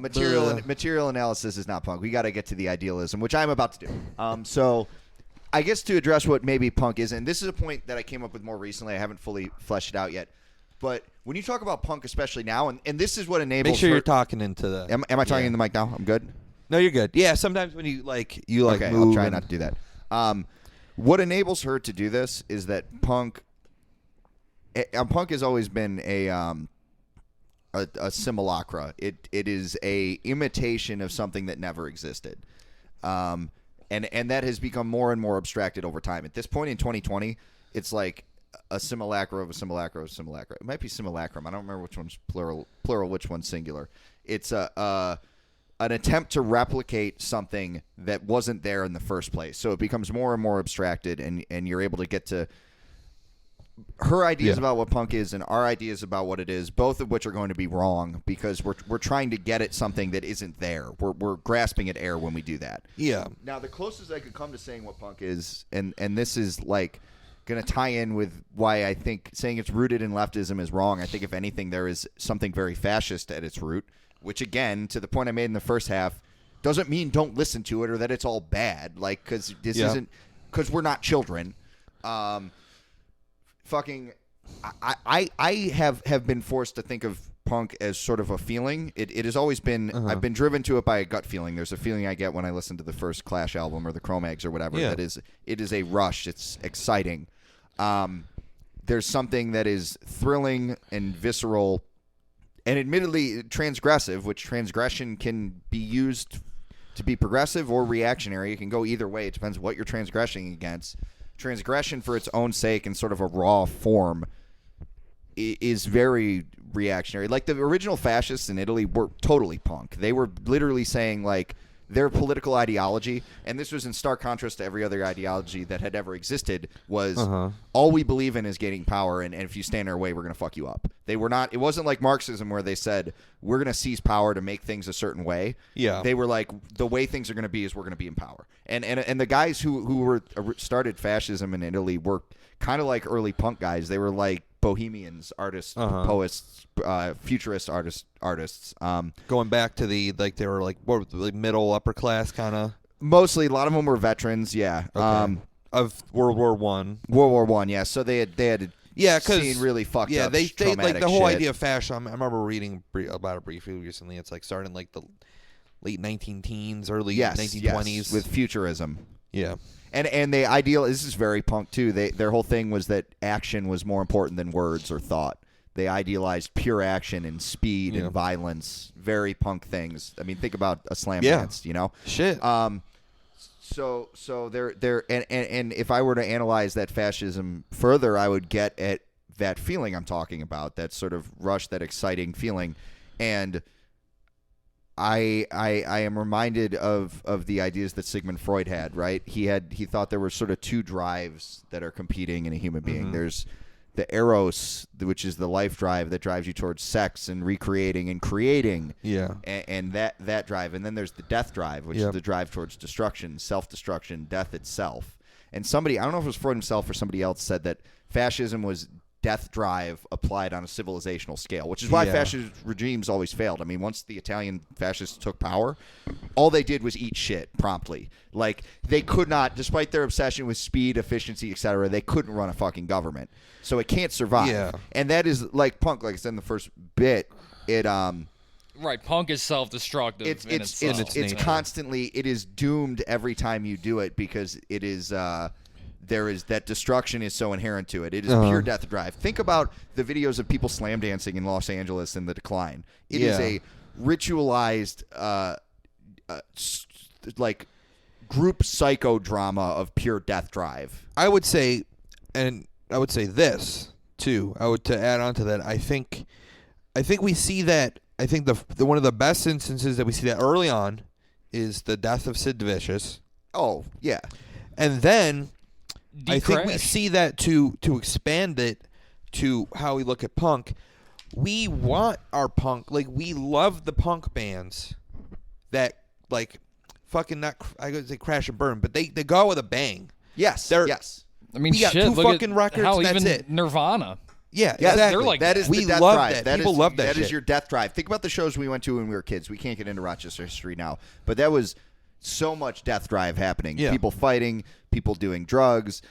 Again, the slam dance is just death drive in motion in a group form. Oh, 100%. And the idea of like, and that, like I said, that just gets expanded to a bigger scale where it's just about like, let's be as fucking crazy as possible. All the confrontations with the cops. You Yeah. know, that was I would happening s- a lot. and Over you know, I mean, stupid shit, not to yeah. get super into like you said, Rochester Deep, which I don't care. I'll talk about Rochester. I think the fucking subway shows that we had here Okay, Where yes, this is worth are talking like about. like not the pinnacle, but like for Rochester, that's kind of like a huge deal. The one that was the pinnacle of the punk scene here, probably as far as like emblematic shit in my mind. And yeah, you want to talk about self-destruction, death drive. The show. So there's an abandoned subway here in Rochester. It's Yep. been unused for fucking God knows how long. 50 so yeah, years, yeah. something like that. And we had a show there. Personal and the Pizzas came and played. And Which is funny because on the Demo Listen group, I remember I posted like asking for artwork, like someone to do artwork, and someone in the band Secret Police, who I unfortunately don't Yeah, they remember them played- at all. They played at the subway, right? Yeah. I He's remember like, that. yeah. he was like, hell yeah, School Jerks were fucking underrated and they don't get enough credit. And I was like, yeah, Matt's like, I know we know Matt, like Matt's awesome and like that, cool guy, cool band. And he's like, yeah, Matt got me a show, like we played at the subway, and I was just like, what? Like I like legitimately couldn't remember that now. Secret Police, but I do remember that Personal at Pizza's place, and that when you chimed in and said, I remember Personal being like really scared. Yes, he was, it's just, because he was like, I have kids and shit, man. Let me contextualize what that show was like. So you have all these people there for a punk show. People are slam dancing, etc. I see from the other end of the subway tunnel a cherry picker approaching. At the atop it is a man we know from here, or he's from Florida, and then he came here, named Shitty Larry. Shitty Larry is atop the cherry picker, and I shit you not. This thing, the cherry picker got next to the pit, and people were grabbing the crane of it and pulling on it till it was Yes. encumbered. It was about to fall was over. on and two legs, It was two going wheels. to kill so many people I know. Yes. And I later on, remember that. and then the generator ran out of gas. Yeah. And they had to go get more, and they were carrying these big open containers of gasoline while people were setting off bottle rockets everywhere. So that is your death drive. And in a had localized form. You had to wear a mask Oh, or a 'cause bandana asbestos because there was everywhere. so much fucking dust Yes. and shit just fucking everywhere. I remember seeing kids making snow angels in the piles of dust in the remember, in the subway. was it Aaron Manley? One of the fucking Oh yeah, no, the kid Kyle. He climbed up a scaffolding and he fell like asleep. Yeah, he fell 20 feet in the asleep. air, hanging And we onto were a just like, scaffolding. what the fuck? Like, oh Yeah. shit! Like pinnacle. Like I remember. Oh, I remember like Mike. I remember when I think Bad Taste played. Bad Taste played a different show, And and no, you know what happened? And it was a rare occasion where we were playing kind of tight. We got through 3 songs, and the generator ran out of gas, and I was furious. I remember We were playing pretty good I for think that once. was when we had like there was a bunch of American flags and people were setting them on fire. And I remember I think Mikey had like a really rare like flag, I American remember the flag flag that he had like had, yeah. 49 or like a weird amount of stars on it. Yeah. And someone set it on fire. And I remember hearing about how he got mad about that, which I would be fucking pissed. Yeah, at our last show, we were just torching flags. That was last Bad Taste show was sweet, but we can cover that another time. Yeah, that's it. I think that's. I think the Death Drive is truly a big part of punk. But I will redeem punk here, and I will note why, although it may not be political liberation, why there is value in it. You know, I alluded to that Slam Dance as a psychodrama, a physical acting out of drives, things going on in your head, and because this is the paradox of punk, and this is everything that is magical is paradoxical. Is that the life drive is there too, because you are creating. It makes it, again, by stripping away the musicianship and all that bullshit, it can empower someone to create where perhaps they would not before. So simultaneous with that self-destruction, there is creation as well, and that is a living paradox of it. I would that's say why it's endured. I have another reason momentarily. Where we see that again, expanding it, we see that happening because in the 70s it really wasn't like there were still labels, there were still like kind of the fucking shit that was involved with like rock music. But then we get into like maybe the late 70s and 80s with DIY stuff happening. It spread everywhere. It spread to Brazil. There was a tremendous punk scene there, literally worldwide. People I would say DIY people were actually oppressed. Yeah, the concept of DIY, just doing something by yourself, is not new. People have been doing it themselves for thousands of fucking years. Yeah, but the idea of putting out your own record was like that was new. That was new. It's underrated how new that was. And I remember reading, I think, some book about like Minor Threat, talking about them just like, yeah, let's just fucking put out our own. Let's just contact them and like do it ourselves because no one else is gonna fucking do it, and we can do it if we just hit them up. Like, yeah, and that changes. Again, that makes it more than just like we're writing music, because anyone can fucking write music, and that's not. I don't think that's just the whole life drive of it all. I think when you add the fact that other layer of it of DIY. There's something completely. There, I think in Bangs' essay that I referenced earlier, which maybe we could even link to that in the description. He, I think, alludes to that it democratized the creation of rock and roll a little bit. I mean, for Christ's sake, even Yegor Letov, probably butchering his name, that from Gazdanskaya Oborona, it's like a Russian punk band from the mid '80s, like late Soviet era. That motherfucker was like putting out tapes himself. And consequently, he got put in a mental asylum for like 3 months because someone ratted him out to KGB for making anti-Soviet propaganda. But he was inspired to do that over in fucking Siberia. He was making punk rock. So there is something. It is not purely death drive and self-destruction. It's not purely. It would have ended with Sid Vicious were that the case. What I think redeems it and has given it some positive quality, although certainly someone, I won't do it here, someone could argue that the negatives outweigh the positives. Again, I don't think we need to analyze people's cultural consumption that much, but the thing that I think redeems it and lets this paradox play out is that that paradox is there, and what it acts as, she's wrong that it is a political ideology.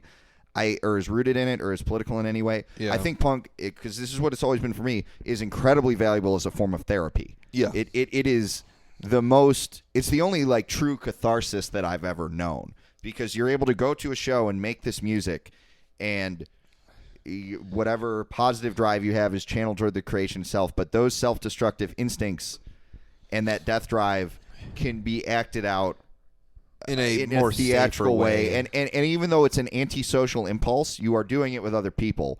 So there's so many paradoxes here, and I haven't parsed them out in my head fully yet. I got to spend more time on it. But you are acting out antisocial impulses socially. I actually think mixing punk with politics, I don't know if I think this. It's worth considering. It's probably fine to do now.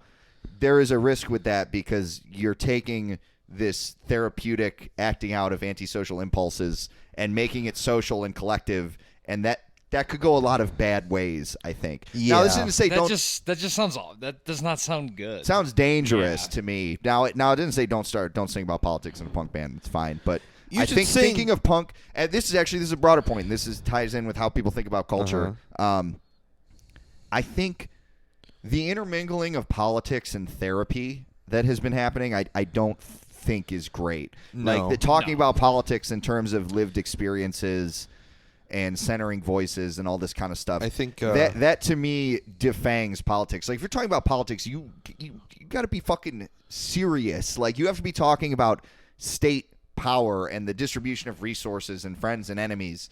And to me, intermingling that with therapeutic stuff and people's acting out of their own traumas and complexes is at best not productive. And so to think of punk as it's not even to say that punk can't be political. To think of it as inherently political, I think is misguided and dangerous in that regard.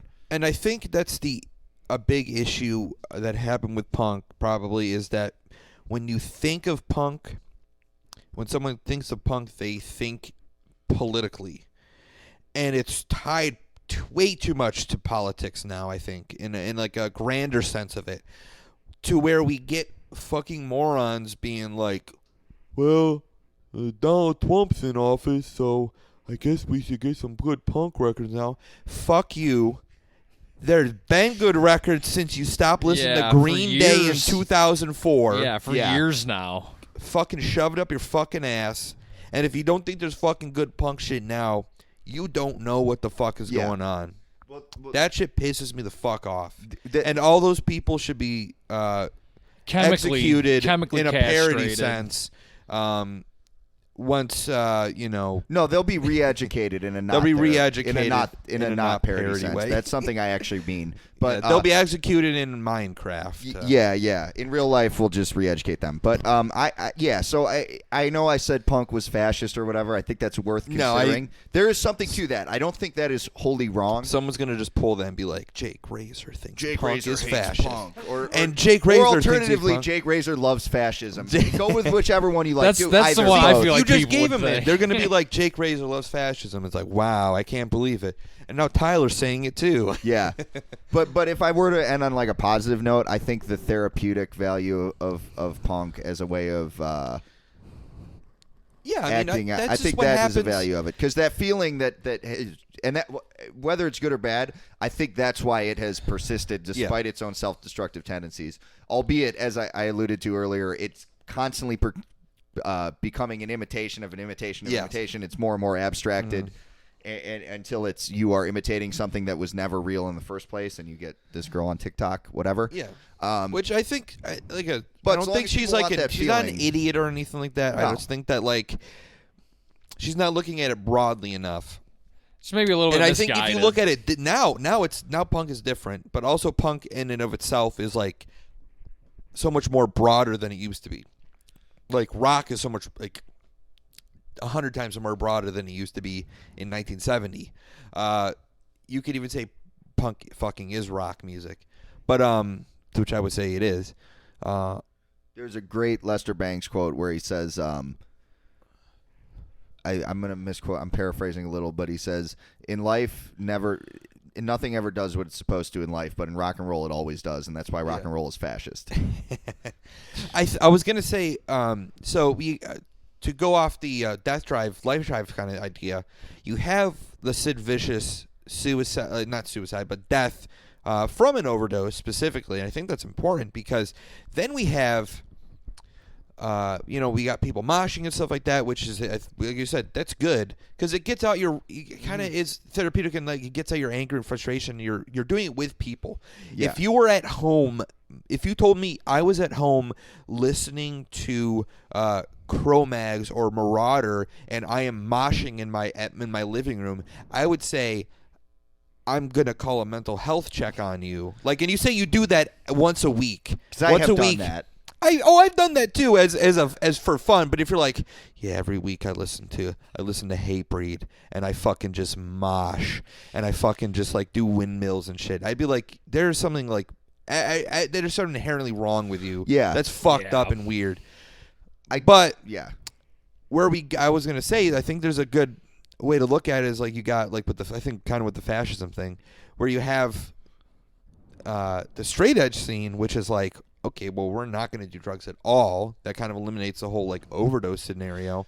But then you get the straight edge we're gonna fuck you up. The other thing is it just evolves into something else. Yeah, I hope no one misses my point here. The destruction is not inherently directed towards the self. It can be directed anywhere and everywhere. Yeah. And in historical fascism, you see that their regimes were crumbling whilst they were occupying Greece somewhat incompetently. This isn't et too. cetera. That isn't too like down. I'm not like talking shit about straight edge. I have lots of straight edge friends and people that are straight edge. Much love to you guys, and The I think destructive it's great. seed was always there. But yeah, you can still be doing something positive and kind of be destructive. I think that is shitty. Oh my god, I think it's really fucking shitty when people are like, I know these straight edge people and they suck, therefore all straight edge people suck. Nah, fuck you. That doesn't. Yeah. You can't paint people with a broad brush like that.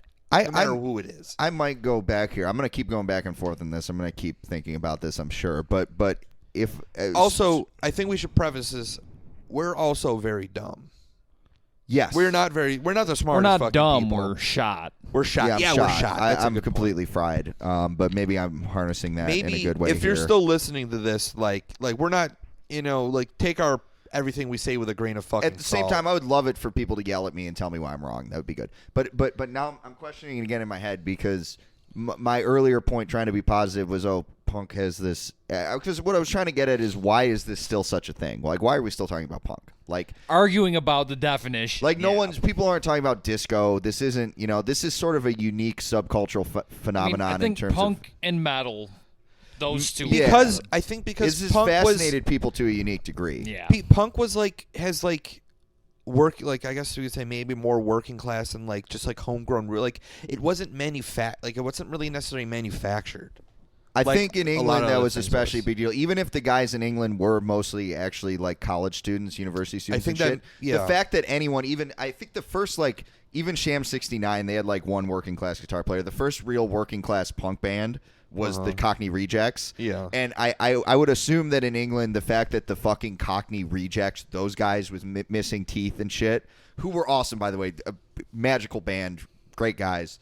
The fact that they got record deals, what is insane. Oh, right. It's like, who did they talk to It's get a insane record that they were getting record What deals. did they have on someone? I heard they got kicked off of EMI because they got in a fight over football as they were leaving the EMI headquarters. So that's That is great. such a British and thing. think about how insane the English class culture is. It is. Yeah. Because it's something that we really don't have a reference point for here because class is so invisible in the United States.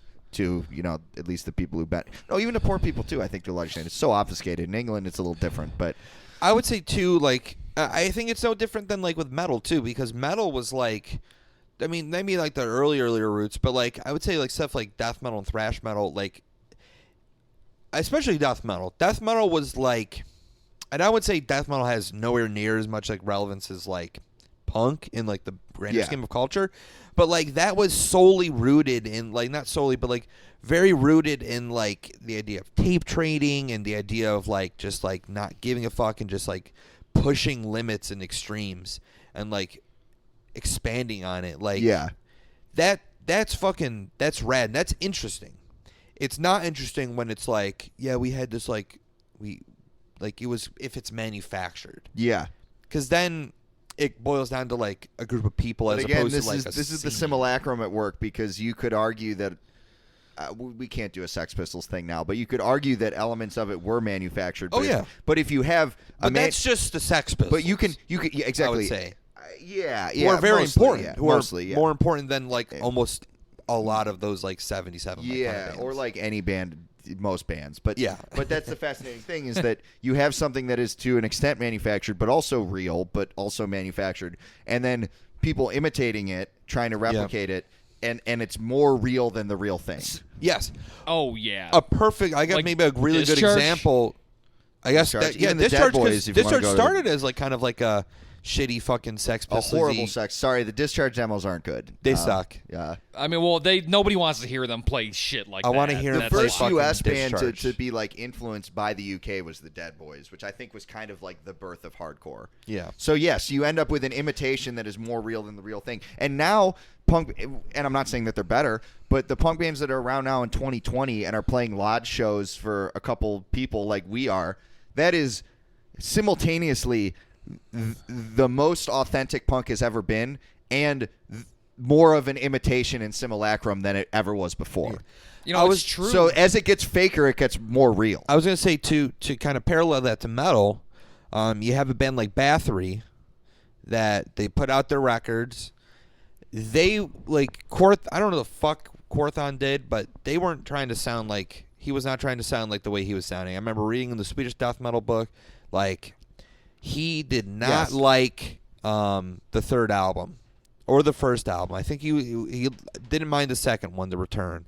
But you have bands then listening to those albums and being like, I'm going to sound like this. Yeah. I want to sound like this. This shit is evil. But then you have Quorthon out there being like, fuck, this shit isn't what I want it to be. Yeah. So then you have an imitation of something that cannot be imitated because it was not meant, like it was an accident. And the you imitation, can't imitate an accident. The imitation is thus more authentic. It is more authentic, The 60s. Okay. You have And actually better, like I would say like that early, like the first, like the second wave of kind of black metal is more black, almost maybe more black metal than the first wave it's of the real black shit. metal. I mean, those are the guys who burnt down churches. Yeah. Yeah, I mean, even in the 60s, okay, like you have Rolling Stones, Beatles, these guys who were kind of nonsense put together by fucking record labels. And then you have a bunch of kids in this is actually where the term punk rock came from, was from the Nuggets compilations, where it's a bunch of kids who are blatantly, unapologetically just ripping off the Beatles and the Stones and the Animals, etc. But there is a greater authenticity to that than there was to the original thing. And punk is unique because maybe it's unique in that, like, it might not be getting better, but as it becomes more and more abstracted and more of a cosplay and a simulacra and imitation, the level of authenticity to it actually becomes greater on some level, and that has become pretty fascinating to me. I think I can see that. But and I would say like with, I think that like I don't know how you feel, but I feel like America does things better when it comes to rock music. Like all those like I like the American rock stuff. I think is better. I think American punk is better. I think like American metal is better. I have a huge soft spot for UK music. UK is good. UK stuff is really good. I am an Anglophile in this regard. I do like a lot of UK stuff, but I think when it comes to like, I don't know, like early like hard rock stuff, like you can't do better than the fucking Stooges. Like no matter who. 60s stuff I might agree. I don't know. I like the early Who a lot. I think I agree with you. The U.S. during that era was mostly and I think better. that goes to like where, and we were their talking. Scene sucked over there back we then. were talking about how I brought up to you. I thought that like it's not important. Like you can't create a scene based on like one thing, one person. So like the Sex Pistols, like if let's say punk was just like a handful of bands in the UK, and then like. Was it Malcolm McDowell? Is that who the guy? Malcolm McLaren. Malcolm McDowell. I don't know who the fuck Malcolm McDowell, whoever it is. Isn't that the guy from Clockwork Orange? Maybe it is. Yeah. I don't know. I only read the book. Great book. Good movie. Yeah. Great book. Weird ass fuck. It was hard for me to read. I was like translating. I would recommend the that shit. audio book actually. Yeah. Because the weird language, I don't think reading it works, but when you hear it in an audiobook, so it's funny when I was reading. So I read it, read it on my own because they were reading in English class, like in like the AP English class or something like that. And I was like reading. I was like, damn, this is like really hard. I got to figure out. I was literally like, I got to figure out what they're saying, and I figured out the weird slang via context. I like wrote it down. Yeah, I like wrote it down. Maybe there was like maybe somewhere online there was an index, when you're but I did that listening to outside of it, and I thought that was very cool of me. That was very smart of you. I couldn't do that with the actual book. Yeah. When you're listening to it being read to you, that becomes pretty easy to makes do. Makes more sense. Yeah. What was it about McLaren? Go on. Yeah. If it died, like let's say it peaked with Sex Pistols and then like you know the post punk and all the other new wave kind of started happening, and punk died. Then there was no hardcore scene. Yeah. Then it would be an interesting footnote in history. It'd be like, oh wow, isn't that cool? Yeah. And that sucks. The important part of punk and a scene in general is the fact that people listen to it and are inspired by it. And that's what I'm even trying to even get if it's at. just imitating. Yes, that's almost more important. That's what I'm saying. Than the originators. That is the true authenticity of it. Yeah, that's why punk is so great. The authenticity is in the imitation. That is why it's so great. I'm trying to get at in my head, and I would say on the microphone why it happened with that and not with other things. I would say the reason why I want to know punk is better than maybe at doing that than other genres. Yeah. Is that punk is just like rock music stripped down, like even more stripped down. It is that, yeah. And that's easy to do. You That don't is- even really need to know how to play a fucking instrument that well to be able to. You think you like, and you don't even know how to play an instrument like that. Yeah. In and of its own self is a thing. Like I guess you could say noisecore and like stuff like that. In and of itself is punk music, but 100% punk music. I don't think that. I think a lot of the people that I know that play like noisecore stuff do know how to play music. Yeah. I've dabbled in it myself. I fucking know how to play music, but like, there's an inherent fucking. There's something great about noisecore that I do like. That is just like a giant middle finger to people who actually make music, and I think that's cool in of itself. Yeah. And I think that's why punk is so cool, is because it is one of the most accessible genres of music to play if you're just starting getting into music and you like Yes. music. Now the issue is that is democratic on some level. You could argue. You could also argue that it's mob justice, and this is getting or the mob rather. And the mob is not necessarily progressive because people have wrong-headed ideas, etc. And this was what I was going to get at, maybe to finish up what I'm trying to say. We've laid out some redemptive things about punk, while also countering some of the things that the TikTok lady said. I'll end on a little bit of a pessimistic note. Okay. I think another reason perhaps punk has endured is because it hits that fascist death drive, and that's something that has not gone away. Yeah. That may well be true. I think there's a solid argument for that. I think we see that with the I think you kind of see that in, I'm trying to think, like the idea of like,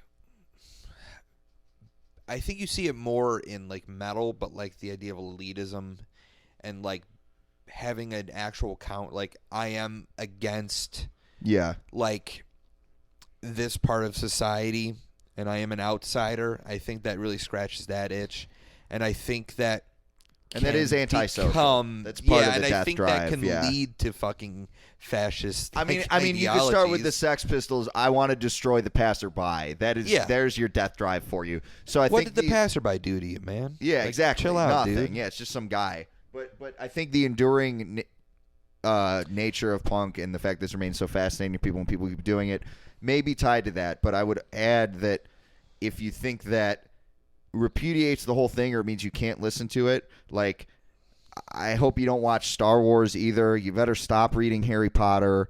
Like, here's the thing. Because every you should stop listening to Harry Potter. Stop reading Harry Potter because, like, God damn it, Like grow we're the fuck adults up. here.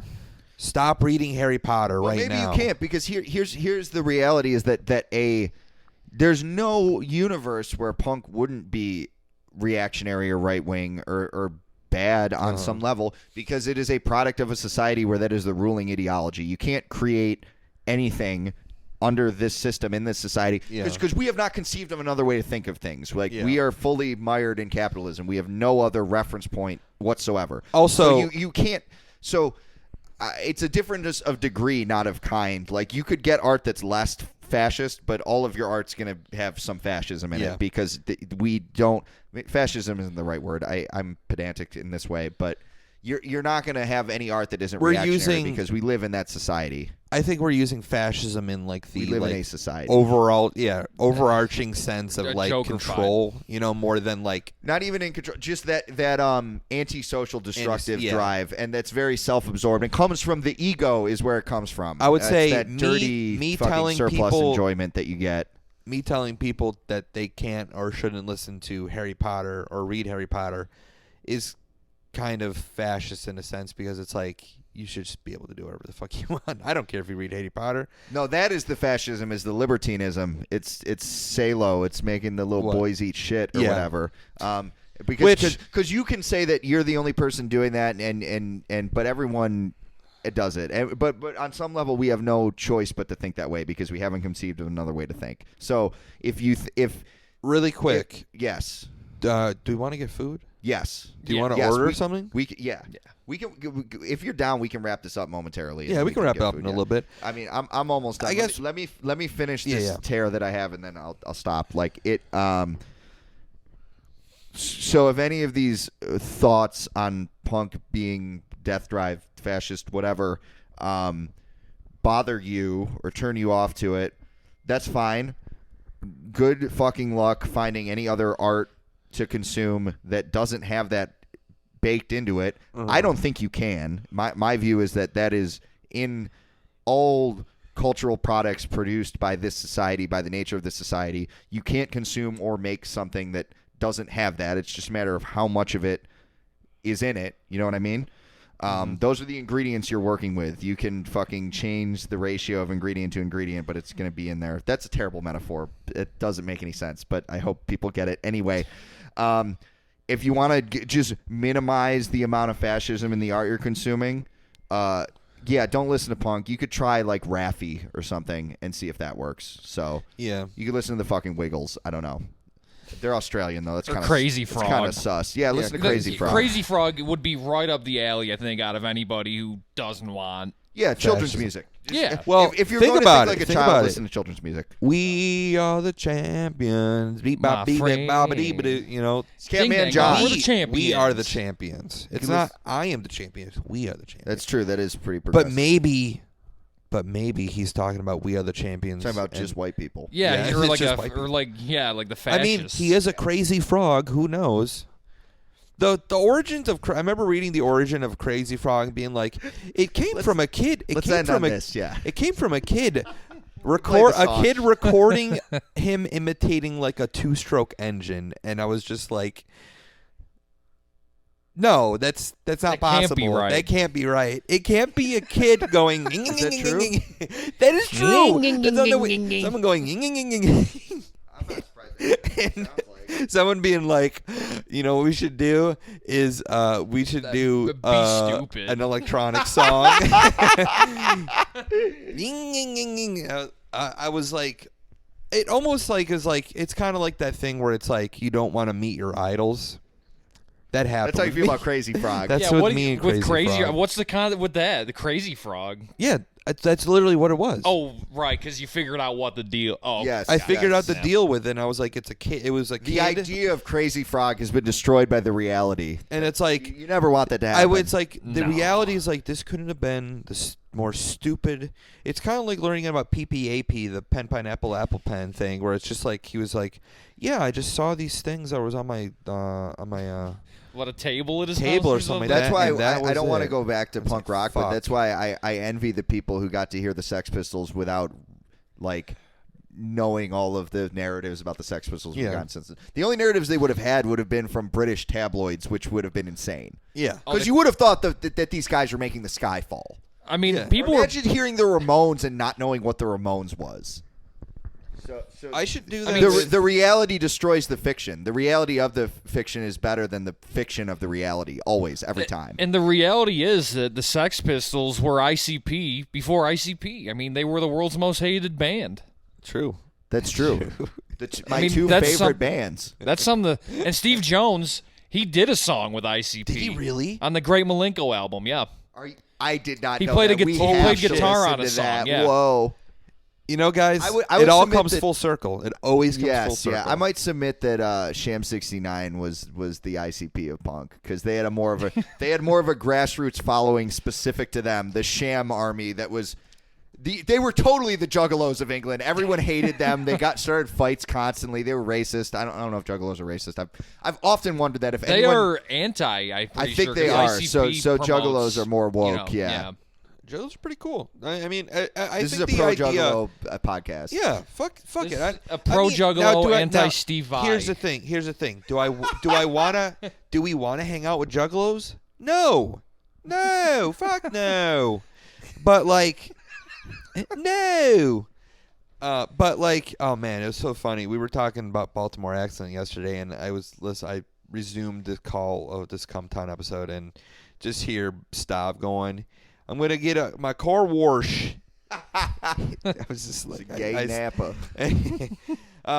Stealing yeah, I don't fucking want to car hang out with batteries out the Juggalos, back. but that's just because like I don't care about ICP music. Even though I do like a couple ICP songs, it's just not a culture that I want to be in. I want to I'm a interact little with at all. curious. I would say I'm I mean, Juggalo I'll curious. rock with Hocus Pocus, Psycho Cutter, Yeah. Lego Cutter's good. We got to get him on the pod. So to recap, to close out, this has been the Kings of Punk podcast. This is a pro-Juggalo, pro-Armenia, anti-Steve Vai, and anti-punk podcast. Yeah. Is All the above. it's what All of that just to shit. make our. I know I've talked a lot, and I just want to make You sure probably my sound. You probably if you've listened and made it this far, congratulations. I want to make my stances perfectly clear for the future. But as I don't know. I just thought this described. was like entertaining because we're not just like duh punk is like this. You know, we're actually kind of putting some like We're nuance and thought analyzing. into it. Yeah. But I don't think next week we're gonna, or whenever we do the next episode, we're gonna like analyze shit. I'm never going to say anything this smart on this podcast. yeah, ever again. maybe we will, but it'll I'm probably doing be about Borat something voice even my wife. dumber. It might be on Exclusively next time. accident. It might be about Crazy Frog. The is Crazy Frog a fascist? Yo, I discovered the Numa Numa song is a banger. There's Ozone. That's a Romanian group. That song's good.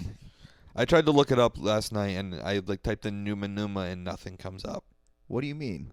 The song isn't called Numa Numa. No, it's not. It's called Dragoste Nite Yeah, see, or it's some not shit. called Yeah. Numa Numa. They lied. Did you watch the original video with the fat guy? No, I've seen it. I know what the fuck it is. Have you ever seen the Numa Numa Yeah, video? of course I've seen it. Dude, it's Come this on. crazy video. He's doing like a thing. It's crazy, man. This is a podcast where we remember YouTube 10-year-old videos. internet 15 years memes. ago. Jesus Christ.